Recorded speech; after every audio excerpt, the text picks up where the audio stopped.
The last few days, have you been yourself? Have you been shutting yourself off? No longer doing the things that you enjoy? Your life is just a bit messier. Or just think right now you're at the lowest you've ever been. We can simply call this a rut. I believe what we do during our low points is far more of an indicator of success. Because no matter how high we get in life, if we return back to the same old self once in a while and have to start over all over again, you could be doing a lot more. Compared to each time you have a rut, which you're going to have a rut in life no matter where you are in life, instead you're a little bit better off each time you have a rut. Your new low points and ruts would be your old self's best day ever. How can we achieve this? By using our lowest points as our advantage. To have a greater comeback each time, we need to develop a better approach to what makes us happy and successful, that we can even do it during our bad days. You might be able to relate to this when you're struggling with everything in life in just one moment. And the next day, you promise yourself to change and you go for this Hail Mary approach where you change everything at once and it never works. Because you're basically adopting a whole new personality in just a couple of hours and it's not going to work. So we're going to have to take one step at a time and do the small things first. Because you're going to end up burning out in a week or two and it's never going to work. You need to introduce or reintroduce these habits 1 or 2 at a time, as 1 or 2 things per month.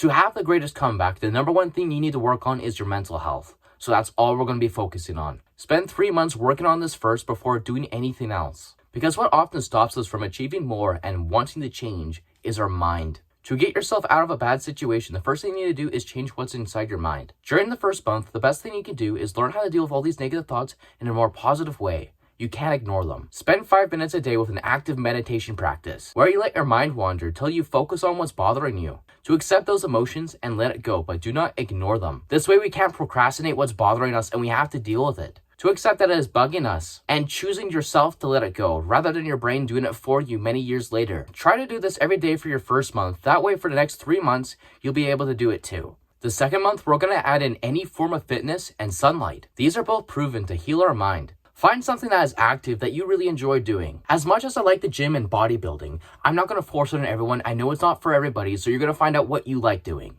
Because we're trying to build something sustainable for you that you can do for the rest of your life. So it's better that you like what you're doing rather than not. And for sunlight, just be proactive in picking a time where you spend 15 minutes outside doing whatever you want to do. Whether that be sitting in the grass or just a walk. The last month for your mental health is to add anything of gratitude. Whether that be gratitude journaling or just talking to yourself or a friend in the mirror. To be grateful for what you have and what you don't have. And this is a really important step because gratitude is the opposite of depression. So when we are grateful for the small things in life, we enjoy life a little bit more. This doesn't have to be long. It could be only 1 to 3 minutes. Because we don't want to add so much in your day that you'll have the excuse to not do them because you have so much to do. If you spend 4 hours a day doing things that make you more productive, is not sustainable because you have so much things to do in your life. You work 8 hours a day, you go to school, you have kids, you have a house to maintain. It's not sustainable and you want to be doing these things for the rest of your life. That way when things get tough, we can still do them. At the end of the month, I want to see what progress you've made on your mind training and decide if you need any professional help or assistance. Don't let your pride get in the way, as a therapist can really help you figure yourself out. Remember, if you don't like a therapist, you can always have another one. After these 3 months, you'll be a lot happier with yourself and built a foundation that you can add anything you want in life. But I want you to remember, only add 1 or 2 things in your life.